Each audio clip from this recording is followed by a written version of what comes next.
With the general resurgence of interest in Vampire the Masquerade lately, I've found myself waking up from an extended period of fooling around with some other systems. Embarrassing, I know, and I've decided to revisit one of the most pivotal and influential settings of my formative years. I'm talking, of course, about the World of Darkness, and just so that there's no confusion, this is Old World of Darkness, not the Chronicles of Darkness or the 5th edition.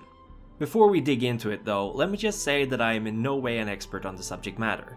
This is as much of an exploratory journey for me as it is for you.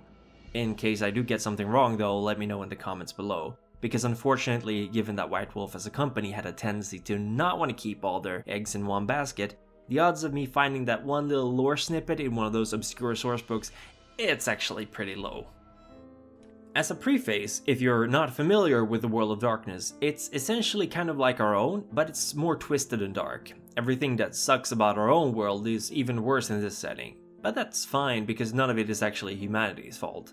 It's all because of evil spirits or ancient vampires or even world-changing wizards. Honestly, with the amount of supernatural stuff going on, you'd think more people would be savvy to it, but almost every game in this setting has its own mechanics for hiding the truth from us normal mortals. Old World of Darkness is a pretty big setting, but I've chosen to dedicate my first couple of videos to Vampire specifically, primarily because I'm the most familiar with it, but it was also the flagship of the whole series. I started playing around 98 and 99, which is when the revised or 3rd edition of the game came out, and there was a lot of discussion about revised edition being a little too blunt about its lore and secrets, but honestly I never really saw it as a problem.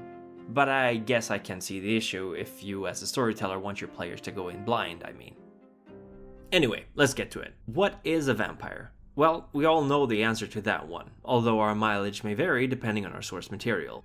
The one unifying factor though is that they're immortal and that they drink blood.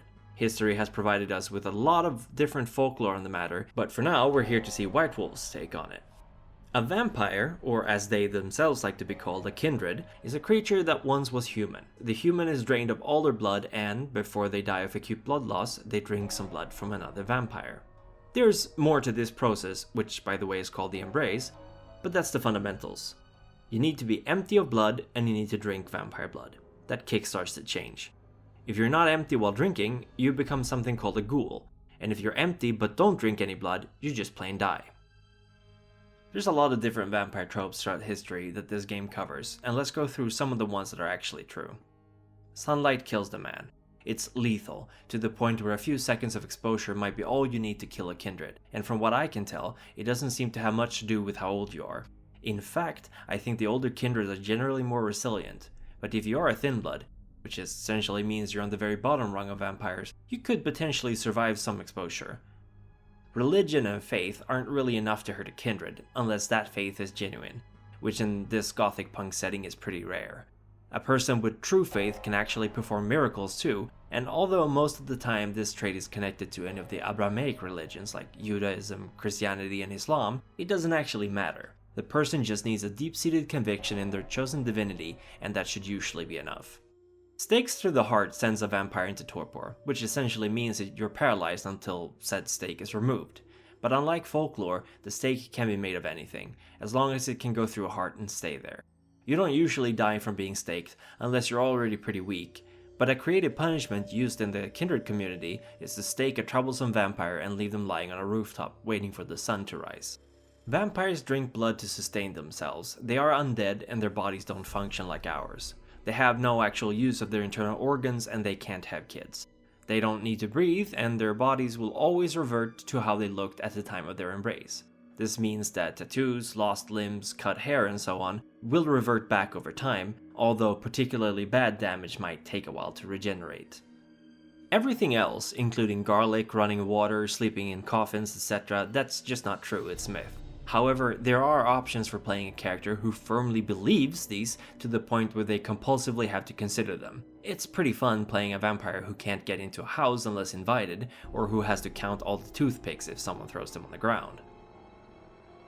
Kindred society is sort of parasitic in nature, because unlike humans, vampires are strictly predators and they hunt. This means that unless you're a vegetarian, which means that you're living off the blood of lesser animals, which by the way isn't nearly as potent as human blood, you're gonna be living close to your prey. Mortals, or Caine as that might sometimes be referred to, tend to gather together, so most vampires do the same. Cities tend to have a higher concentration of kindred in them, both for the easy access to prey, but also for the relative safety and anonymity that a city offers. And while kindred tend to be territorial, they do recognize that they'd be much worse off if they were alone. Now, that doesn't mean that vampires can't hang around outside the city limits, but in the world of darkness that's very much not recommended, because werewolves, they tend to make rural areas their home and have a deep-seated hatred for kindred, and will often go out of their way to hunt them down and kill them. So with a bunch of kindred living close together, there's definitely a need for some kind of order. Historically, vampires tended to be solitary, but with a little event called the Burning Times, Kindred realized that humanity could pose a pretty big threat if they ever figured out that they had a common enemy in vampires. Hence, something called the Masquerade was created. In short, the Masquerade is a code of conduct put in effect to make sure that humans don't realize that vampires are pulling their strings. It essentially boils down to avoid killing unnecessarily, don't call attention to yourself, respect the hierarchy in a city, and so on. The sect that created these rules is called the Camarilla, and it's the sect that most new characters will belong to. The Camarilla is essentially a giant pyramid scheme that rules through status quo and shadow puppetry. It's nowhere near the good guys of this setting, but at least they are trying to keep things on the down low. Unfortunately, unlike in real life, those older than you never really pass on to hand you the reins, and in fact, the only way you can usually get any influence is by either embracing a new generation of suckers, pun intended, or offing those above you. Coincidentally, that's considered a massive crime in the Camarilla. I wonder why. Opposite the Camarilla, you've got the Sabbat. The Sabbat usually doesn't give a shit about the Masquerade and instead love to revel in their own undeath. And without going too much into it, the Sabbat is essentially a massive army created to destroy the Antediluvians, the founders of each of the 13 vampiric clans.